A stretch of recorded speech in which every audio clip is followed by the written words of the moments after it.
होता की प्यायच्या पाण्याची सुद्धा शेतातनं पाणी आणावं लागायचं. परंतु तत्कालीन मंत्री राष्ट्रवादीचे आमचे नेते भरतनी त्यातनं आमची समस्या बऱ्याच अंशी मिटली. परंतु जास्तीत जास्त आम्ही रबीपर्यंत घेऊ शकतो, परंतु बारमाही पिकं घेण्याची तरतूद आमच्याकडे मुळी नाही आहे. इथला शेतकरी, या जिल्ह्याचा शेतकरी खूप कल्पक आहे, मेहनती आहे. परंतु ज्या प्रमाणात पालकमंत्री बुलढाणा यांचे स्वागत करण्यासाठी मी या ठिकाणी माननीय श्री वल्लभरावजी देशमुख, शहराध्यक्ष भाजप श्री अजयजी देशमुख, दिलीप कंदलकर, श्यामभाऊ पठाडे आणि हैदर शेख.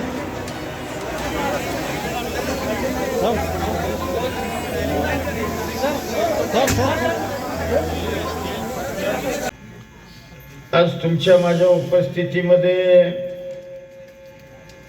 आपल्या गावच्या काही विकास कामांचा शुभारंभ हा आपल्या सगळ्यांच्या उपस्थितीमध्ये हा सोहळा पार पडतोय. खरं तर आज 15 ऑगस्ट देशाला स्वातंत्र्य मिळून 80 वर्ष झाली आणि या 80व्या स्वातंत्र्य दिनाच्या मी पहिल्यांदा आपल्याला सगळ्यांना मनापासून हार्दिक हार्दिक शुभेच्छा देतो. खरं तर योगायोग बघा, या जिल्ह्याचा मी पालकमंत्री झालो आणि पालकमंत्री झाल्यानंतर त्यावेळेला 15 ऑगस्टलाच मी पहिल्यांदा आलो आणि 15 ऑगस्टचे असेच आज जसे कार्यक्रम केले तसेच गेल्या वर्षी मी 15 ऑगस्टचे कार्यक्रम पार पाडले आणि असाच रात्रीचीच हीच वेळ होती. गवई साहेबांनी मला आग्रह केला, आमच्या देशमुख साहेबांनी मला आग्रह केला आणि योगायोगानं गेल्या 15 ऑगस्टला आणि याही 15 ऑगस्टला मला आंबडापूरला या ठिकाणी येता आलं, याच्यासारखा दुसरा आनंद नाही. खरं तर आपण एखादी गोष्ट ठरवून केलेली होत नाही, ही न ठरवता योगायोगानं आपल्या या गावाला माझा भेट देण्याचा योग या निमित्तानं आला. मी आमडापूरकरांना, विशेषतः नरहरी गवई साहेबांना, आमच्या वल्लभरावजी देशमुख साहेबांना आणि तुम्हाला सगळ्यांना मनापासून धन्यवाद देतो. खरं तर कार्यक्रम सुरुवातीला मी दिला होता, पुन्हा पावसाचे दिवस, माझी थोडीशी पळापळ होती आणि मी हा कार्यक्रम तसा त्यावेळेला लगेचच रद्द केला होता. आणि मग गवई साहेबांचा मला फोन की नाही म्हणले, आबा आम्ही एवढी तयारी ग्रामस्थांनी केली आणि तुम्ही या कार्यक्रमाला काहीही झालं, वाटेल ते झालं तरी या कार्यक्रमाला तुम्ही येणं आवश्यक आहे. काजी साहेबांनी मला फोन केला आणि त्यांनी मला सांगितलं की आबा हा कार्यक्रम तुम्हाला टाळता येणार नाही. आणि खरोखर म्हणजे मला या गोष्टीचा आनंद आहे की बरं झालं मी कार्यक्रम टाळला नाही, नाहीतर हा 15 ऑगस्टचा योगायोग सुद्धा चुकला असता आणि तुम्हाला पुन्हा एकदा भेटण्याचं योग, भाग्य हे माझ्यासारख्या कार्यकर्त्याला मिळालं नसतं. खरं तर आता 1 वर्षापेक्षा अधिकचा कालावधी झाला या जिल्ह्याचा पालकमंत्री म्हणून. म्हणजे मी नेहमी म्हणतो की मला या जिल्ह्याचं पालकमंत्री पद किंबहुना या राज्याचा कॅबिनेट मंत्री म्हणून आपल्या सगळ्यांचे नेते, स्वर्गवासी अजितदादा पवार यांनी मला या ठिकाणी काम करण्याची संधी दिली. त्यांचं ऋण मकरंद पाटील कदापिही विसरणार नाही, कदापिही नाही.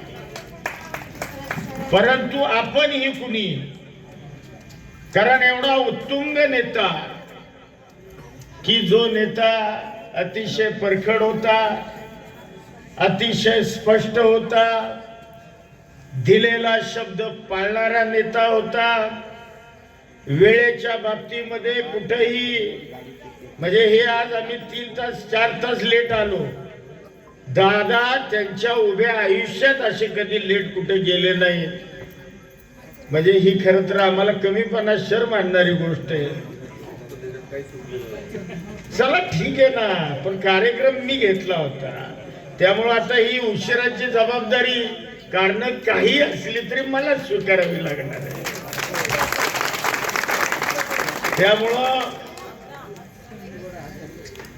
अशा पक्षामध्ये आपण सगळे मंडळी काम करतोय. खरं तर मला बुलढाण्याचं पालकमंत्री पद दिलं, त्याच वेळेला मी समजलो की आपण भाग्यवान आहोत. कारण ज्या मातीमध्ये जिजाऊंचा जन्म झाला, त्या सिंदखेड राजा, त्याचबरोबर शेगाव गजानन महाराज, लोणारचं जागतिक सरोवर, सैलानी बाबा, आता मी तिथूनच आलो सैलानी बाबांचं दर्शन घेऊन. म्हणजे एवढ्या महत्वाची ठिकाणं, ज्या जिल्ह्याला एवढं ऐतिहासिक महत्व आहे, या जिल्ह्याचं पालकमंत्री पद हे माझ्यासारख्या कार्यकर्त्याला मिळालं, हे मी माझं भाग्य समजतो. आज अमळापूर येथे सन्मान्य पालकमंत्री या ठिकाणी आले होते आणि पालकमंत्री आले आणि या ठिकाणी एक विविध विकास कामांचा सोहळा आणि या ठिकाणी एक संवाद मेळावा आपण या ठिकाणी आयोजित केला होता. त्या निमित्ताने पालकमंत्री अमळापूर या गावी आले आणि ज्या आमच्या काही मागण्या होत्या, महत्त्वाच्या मागण्या होत्या, त्यामध्ये सर्वप्रथम आमची अशी मागणी होती की वन हक्क जमिनीच्या संदर्भातल्या गोष्टी होत्या. जे आमचे वन हक्क ज्या जमिनी आहेत, त्या ठिकाणी आमचे आदिवासी बांधव, गोरगरीब लोक त्या ठिकाणी राहतात. कित्येक वर्षापासून त्यांच्याकडे ह्या जमिनी आहेत, परंतु त्या काही त्यांच्या नावानं होत नाही. तर आज एक अतिशय आनंदाची गोष्ट अशी की माननीय पालकमंत्री सन्माननीय मकरंदजी आबासाहेब यांनी या ठिकाणी सांगितलं, कलेक्टर साहेबांना तात्काळ फोन केला आणि सांगितलं की ज्यांच्याकडे जे काही कागदपत्र जुनी असतील, जे काही पुरावे असतील, ते पाहून त्यांना तात्काळ त्या वन जमिनी त्यांना त्यांच्या नावावर हस्तांतरित करा. ही एक अत्यंत एक आनंदाची गोष्ट या ठिकाणी घडली आहे. त्याचप्रमाणे या ठिकाणी विविध विकास कामांचे लोकार्पण सुद्धा झाले आणि त्यानंतर या अमळापूर गावची एक अत्यंत महत्त्वाची मागणी आहे. ती मागणी म्हणजे या गावची लोकसंख्या 25,000पेक्षा जास्त आहे. आजूबाजूच्या जवळपास 50 गावापेक्षा जास्त गावं आहेत. 50,000च्या जवळपास या इथची लोकसंख्या आहे. तर या ठिकाणी एक अप्पर तहसील झालं पाहिजे. म्हणजे अप्पर तहसील झालं म्हणजे या 40-50 गावच्या लोकांना या ठिकाणी अमळापूरला येता येईल. कारण या ठिकाणी पोलीस स्टेशन सुद्धा आहे. या ठिकाणी आता सध्या रेल्वेचं काम चालू आहे, रेल्वेचा सर्वे सुरू आहे. या ठिकाणी रेल्वे स्टेशन सुद्धा होणार आहे. त्याच पद्धतीने गावाच्या या आमच्या लोकसंख्येच्या प्रमाणे या ठिकाणी ग्रामीण रुग्णालय सुद्धा झालं पाहिजे. कारण इथे प्राथमिक आरोग्य केंद्र आहे, तेवढ्यामुळे या ठिकाणचं भागत नाही. या ठिकाणी ग्रामीण रुग्णालय सुद्धा या ठिकाणी झालं पाहिजेत. आणि जे विद्युत वितरणचं जे केंद्र आहे, जो उपविभागीय या ठिकाणी आम्हाला ऑफिस पाहिजे आहे. कारण या एवढ्याशा कामासाठी म्हणजे काही लोकांना आणि पालकमंत्र्यांनी या ठिकाणी आम्हाला हे भरघोस असं आश्वासन दिलं आहे.